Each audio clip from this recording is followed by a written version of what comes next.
There's the live button. Hey everyone, James Gardner and Ariel Jarvis, as always.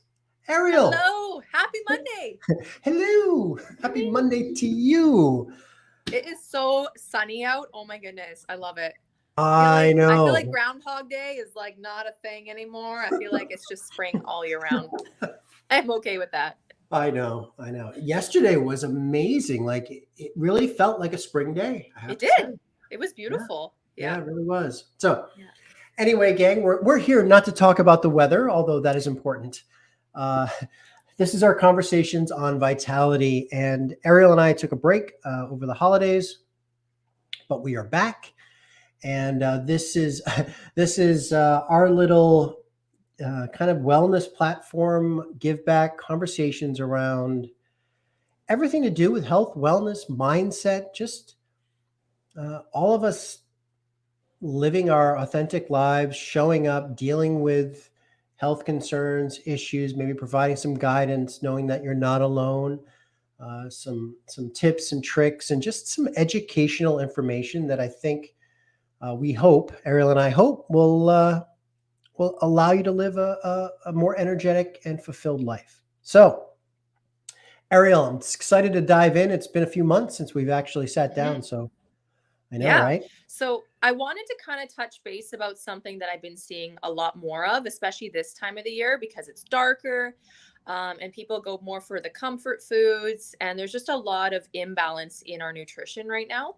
And so I wanted to touch base about chronic fatigue syndrome and basically burnout and what that looks like for you.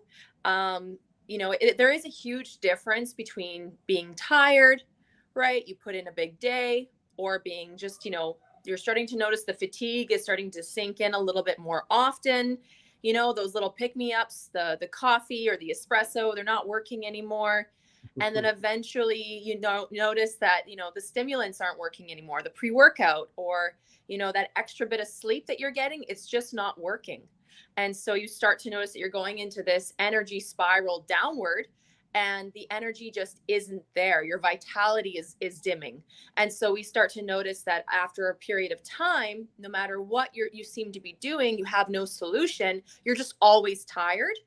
And that is unfortunately called burnout, which is chronic fatigue syndrome. So, chronic means that you've tried the stimulants, you've tried the coffee, you've tried the extra sleep, and it's just not working for you. Your mojo, your get up and go, it's not there anymore. So what's the physiological response then of chronic fatigue? Because we've heard this term before.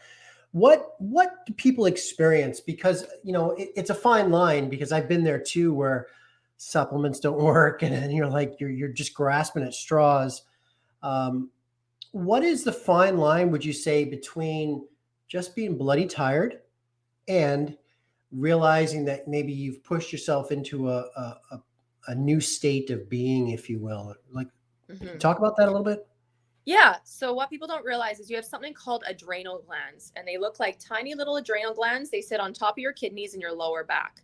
And so if you start getting lower back pain, and it's almost like a pressure, almost like a cramp, and you start noticing that you're drinking more coffee and it's not working, and all these different things, the supplements and all that, well, what's essentially happening on a physiological level is the diuretics are making you lose all of the key nutrients to help those glands operate. So now they don't have the fuel to keep going, and they go into hyperdrive.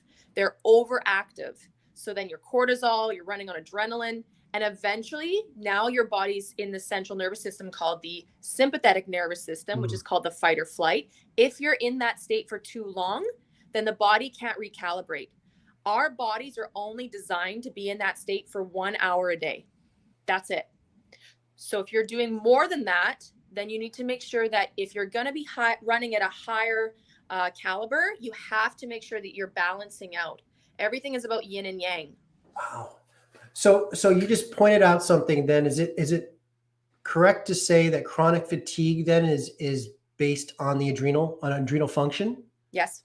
Okay. So because we hear that a lot too, and adrenal, especially in the athletic world, it's a big thing. Mm-hmm. So they're the gatekeeper to someone being diagnosed or having chronic fatigue concerns. Mm-hmm. Yeah, Interesting. Wow. cortisol dysregulation can be a huge part of it. Well, Okay. now your cortisol is always peaked. So now people are wired but tired. They can't sleep. They start getting agitated. You're starting to notice big bags, like you're just exhausted, but you can't sleep, right? So that's Yeah. because your adrenals are into hyperactive that they can't come down, or you've depleted them so much with blood sugar issues. We see this a lot. People don't take the time to eat proper balanced meals. And so when you wake up, you have to remember, I get women all the time that are like, I have a hormonal imbalance, but they forget that insulin is a hormone. And Mm, so I'm like, well, do you eat breakfast? They're like, well, no, I do this intermittent fasting. And I'm like, okay. And then they go work out and then they drink coffee, which decreases their insulin more.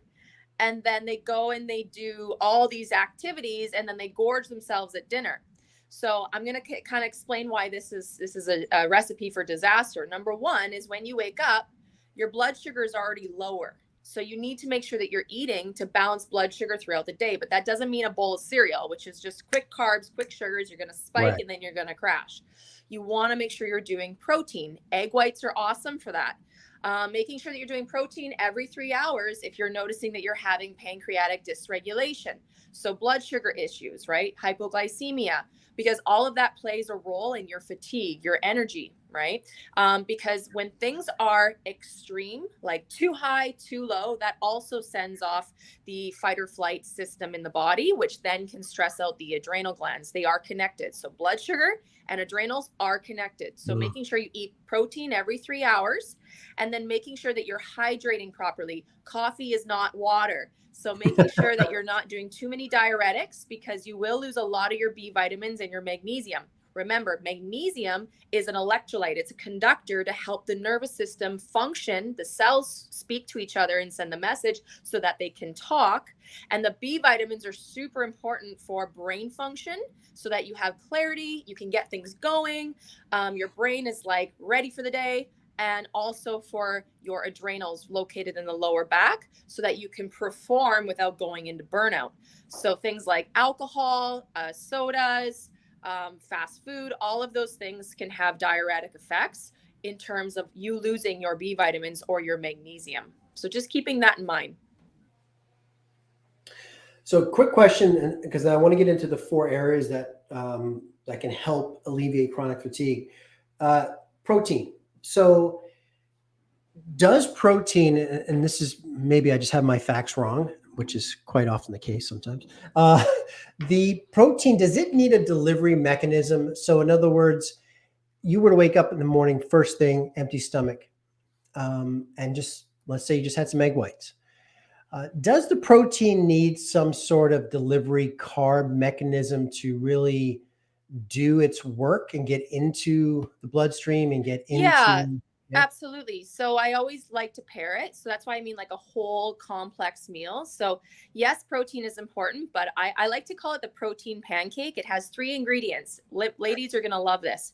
You got 10 blueberries, 1 cup of egg whites, and a quarter cup of gluten-free oats. You throw that in a blender, you pour that in a hot pan, and you make a pancake. And that will stabilize your blood sugar. You need the glucose from the berries to push the protein into the cells. It Okay. acts as a catalyst. All right. Good. Yeah. Okay. So that's a complete food. A little bit of carb, a little bit of Yeah. sugar, a little bit of protein, making sure, and then you throw in 20 almonds, and that's a complete breakfast. Perfect. Okay. So chronic fatigue, we know what it is technically. We know that it's caused from adrenal dysfunction, Dysregulation. if you will. Yep. Now, what can we do? How do we right the ship when we're dealing with chronic fatigue? Number one is just making sure that you're dealing with the things that you can physically control. Number one, only drink 1 coffee a day if you're a coffee drinker. Switch to tea. Bergamot, which is found in Earl Grey, actually regulates your cortisol. So having an Earl Grey will actually be better and less destructive. Number two is making sure you're drinking a lot of water, but not all water is the same. So make sure you're drinking structured negative charged water because that's what your body can actually absorb. Positive charged water like tap water and Brita filter and all that is actually just going to deplete your adrenals more. So it's not recommended. Making sure that you are eating more frequently, making sure your blood sugar is not dropping and spiking, because then you're going to go into the, the carb cycles, and you're just going to be exhausted all day. And making sure that you're getting to bed, falling asleep before 11 p.m. Very important, because 11 p.m. is when something called the ghrelin hormone. That's when your body releases a hormone called the ghrelin hormone. Just remember gremlin. I And do. yeah, it's so easy to remember. And what that does is actually stimulates hunger. Your body's ready to start the next day. So making sure that you're getting it into bed before 11, falling asleep before 11. I like 8 or 9 o'clock, but that might be a little early for some of you. You're And then talking remember that your digestion is most optimized between 5 and 7 a.m. So making sure that you're cleaning out your bowels between that time when you wake up, you got to get up earlier. Otherwise, your whole digestive system is off, and that's going to affect your overall central nervous system. Oh, okay. Pause for a second, because this is rich stuff right here. First off, backing up to the ghrelin. Yep. So if you, by going to bed earlier, then it rewires that signal, so that hormone doesn't happen, or the hormone only gets released if you're still up. Interesting. And so the later we're up, like you said, there's a window, and then it just gets released. Yeah. And then we get hungry. Yeah. And you have to remember, it takes 2 to 3 hours for food in the stomach to get digested and enter into the small and large intestine. If you go to sleep with food in your stomach, then what happens is the bad bacteria in the ecosystem of the gut is nocturnal. It actually crawls up to the stomach, feeds on the undigested food, and creates gut rot. And that's why most people don't want to eat breakfast, is because they're eating too late. The bacteria is feeding on that, and then it creates gas and bloating and mycotoxins and cravings the next day. And now you have a disturbance in your ecosystem of your gut. Which we know the gut holds the key for sure. So then the second part that I want to mention is you said a window between 5 a.m. and 7 a.m. If we don't maximize that window, it can hoop us up the entire day. Yeah, you'd be surprised how many people have a hard time with bowel movements. Their body, and it's because your body's on a time clock. And Chinese medicine has proven certain time clocks is more efficient for your body. And so you got to get up earlier, drink your water, and because your body's on a clock. So is it, in your professional opinion, then, is it healthier to have bowel, like if someone's having bowel movements in the morning, that is a good thing, as opposed to if they have it at 2 p.m., is something off in their internal clock? It's usually things are sluggish. If you're having it in the morning and 2 p.m., that's fine. You can have between 2 to 4 bowel movements a day. But if you're not having a bowel movement until 2 p.m., there's something wrong. Okay. Yeah. Interesting. Wow. We could probably do a whole combo on that. Yeah. Okay. So you had said hydration, obviously structured negative charged water, eating more frequently throughout the day, which is another size of your meal. This is not just gorging throughout the day. Remember, this is the size of your stomach. It's a fist. Right. So your meal should be a fist size, and you should be eating about every 3 hours. So if you're overeating, then you're not going to be as hungry, but that's going to kickstart your metabolism, and that's going to help you with, digestion, and it'll just, your intestines won't have to work as hard because you're not packing them as full. Yeah. And that could be not a bone of contention, but I mean, obviously you and I are privy to a lot of diet fads, a lot of different things that can go against that concept. From the 20 years that I was in that world, the fitness world, my clients, I always swore by that, frequently throughout the day, jumpstart that metabolism. It's just like you're turning up the thermostat a little bit. And, the knee-jerk reaction out there, Ariel, is people I'm going to eat. You want me to eat like 6 times a day, 7 times a day? Like, yeah. And it's like, yeah, yeah. Right. Yeah. And then the other thing, though, is the interesting thing is, we know people that are on intermittent fasting and they're doing this, and man, they have energy until the cows come home. Because Right. it depends on their lifestyle, right? Right. If you're a farmer and you're out in the field 12, 14-hour days, you need to eat more frequently. Otherwise, your blood sugar, you're going to pass out. And it also depends on how your body regulates your blood sugar. Some Mm. people, they don't have very healthy blood sugar levels. And so they need to eat more frequently. It also depends if you drink alcohol, because alcohol really plays a role with your pancreas. There's a lot of factors involved: age, weight, all that. And just on the alcohol thing, what happens? People eat more with So alcohol, or when you drink alcohol, it creates pancreatic inflammation. So now the pancreas can't function optimally with all of its performances. got you. Okay, got you. So any performance, any function of the pancreas, it's just not going to perform as well for you. Okay.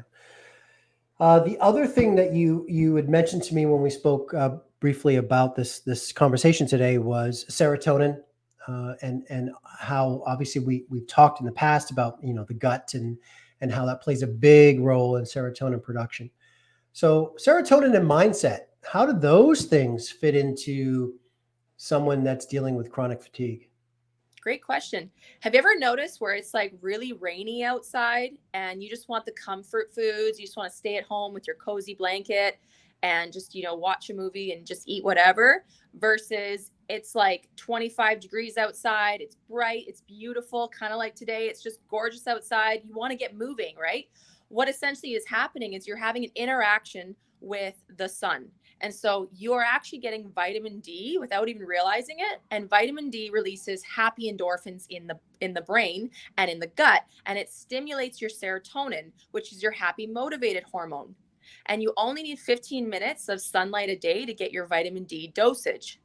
And so if we don't have sun in the winter, or it's been a lot of rain, a lot of darkness, you're getting depleted of your vitamin D. Your serotonin hits the floor. Your serotonin is the precursor for melatonin. So now you're not sleeping very well or very deeply. So you're not getting the rest that you need. And in the daytime, you feel very unmotivated and even slightly depressed. And this is all very normal. And it's because you're having an withdrawal from the hormonal extraction that you could have been getting, that you're used to getting. And so we want to be more mindful about things like really introducing vitamin D rich foods, especially this time of the year. So my go-tos would be like, I love almonds and nuts and seeds. I love my dark leafy green vegetables, baked broccoli, things like that. And just making sure that you're consistent, small amounts, but consistent throughout the Mhm. day, or just taking a vitamin D supplement. Okay. Yeah, and it's interesting too, especially up here in Pacific Northwest. It seems that the doom and gloom really starts to weigh on people come January, February, right? Mm-hmm. Even though, it's gray up here in October, it just seems like it just kind of really starts to take a hold, which obviously also ties into why you're seeing a kind of an influx of more people that are saying how Mm-hmm. tired they are all the time when they come into the clinic, right? Mm-hmm. Yeah. Yeah. And there's actually been a huge correlation with sunlight and less chronic fatigue. So, because it releases the dopamines, the sunlight with the vitamin D, you have more oxytocin, more serotonin, more dopamines, all the happy hormones. And so, we're kind of addicted to the sun. And so, the more sunlight, the less chronic fatigue syndrome, because we're getting energized with ATP. Mm, which is our fuel of our cell, right? Yeah. Powerhouse in the how the muscles contract and everything. So, lastly, mindset is everything. We know this. Mindset is everything. So, what does vitality do in the way of mindset? Someone comes in, they're dealing with all these things, and you and I have talked about this. At the end of the day, though, just taking a pill or just eating healthier is a start, but we need to have some mental discipline and some mental inner game work to really flip the script on what we're doing and what we're dealing Mhm. with, right? Absolutely. It is mindset. Waking up and telling yourself that you're going to have a good day, Mm. and don't expect things to just go your way, but just go with the flow and be adaptable. It's very important. because you're going to have so much more inner peace and just being grateful for whatever you have. Yeah, I love that you said adaptability. Like, it's just, we got to learn how to flow. And when we can flow like that, that's the sweet spot of life, right? Mhm. We want things to happen and we try to force momentum all the time. And it's like All Bruce. in his plan. Yeah, exactly. It's like Bruce Lee, right? Just be water. Yeah, Boom. be water. Just Be flow. water. Yeah, get your And water. cool. So, hydration, sunlight, frequent eating, mindset, of course, all this plays a game in flipping the script on chronic fatigue, as we talked about. Obviously, protein's a big thing as well. And anything else, Ariel, like in terms of Just making sure that you're keeping an eye on your coffee and your alcohol, and making sure you're getting well balanced meal. A salad is not a balanced meal. You need to have your protein, and making sure that you're just being more frequently, and just also making sure that you are taking a regular a vitamin B complex to feed and nourish the adrenals. And if you are someone that gets like tightness of chest or anxiety or panic attacks, just tap the thymus. The thymus gland right here is what shortens when you're stressed or when you're really tired, things like that. So you just tap it. It relaxes the gland. That gland is very important. It produces your B cells and T cells for your immune system. So just tapping it, or if you have some bergamot essential oil, put it directly on the skin. You'll be good to go. Awesome. Have you ever tried tapping, by the way? I love tapping. I Yeah. tap all the time. Yeah. Yeah. You tap everything. I Yep. know. I know. It's a thing. I know it's a thing. It's pretty amazing, actually. Yeah. Okay. Amazing. So obviously, gang, anybody that that might be dealing with chronic fatigue, share this to them. Obviously, they can find out more information and come and talk to Ariel at the clinic, of course. Next Monday, Ariel, is a special day for many. What are we going to discuss on Valentine's Day? Well, I figured Valentine's Day we would talk about oxytocin.